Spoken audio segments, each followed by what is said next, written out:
కడప నగరంలో భారత రాజ్యాంగ నిర్మాత డాక్టర్ బిఆర్ అంబేద్కర్ 135వ జయంతిని పురస్కరించుకుని కడప నగరంలో ఎస్సీ ఎస్టీ గెజిటెడ్ ఉద్యోగుల association, SC welfare association Ramana ఆధ్వర్యంలో భారీ ర్యాలీ నిర్వహించి అంబేద్కర్కు ఘన నివాళి అర్పించారు. ఈ సందర్భంగా వారు మాట్లాడుతూ సమాజంలో అంటరానితనం నిర్మూలనకు, వివక్షకు వ్యతిరేకంగా అంబేద్కర్ చేసిన పోరాటం చిరస్మరణీయమని అన్నారు. భారత రాజ్యాంగం ద్వారా అన్ని వర్గాల ప్రజలకు సమాన హక్కులు కల్పించిన ఘనత ఆయనకే దక్కుతుందని తెలిపారు. కడప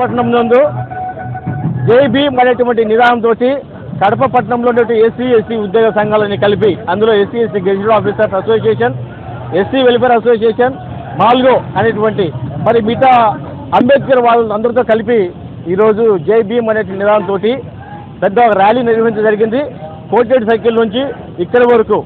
ఈ ర్యాలీకి ముఖ్య ఉద్దేశం ఏంటంటే అందరూ సంతోషంగా ఉండాలా, రాజ్యాంగ ఫలాలు అందరికీ అందాలి. ఈ రోజులలో రాజ్యాంగానికి వ్యతిరేకంగా జరిగేటువంటి పనులన్నీ కూడా ఈ చల్లవు, రాజ్యాంగం లోబడి ప్రతి ఒక్కరు పనిచేయాలంటే ముఖ్య ఉద్దేశం మాది. అది తెలియజెప్పాలంటే నిదానంతో మేము ఈ ర్యాలీ నిర్వహించడం జరిగినది. ఈ ర్యాలీలో పాల్గొనేటువంటి మిత్రులకందరికీ కూడా కృతజ్ఞతలు, అలాగే మీడియా ప్రతినిధులకందరికీ కూడా కృతజ్ఞత తెలియజేస్తాను. నా పేరు doctor KV Ramana, Andhra Pradesh SC ST gazetted office state president.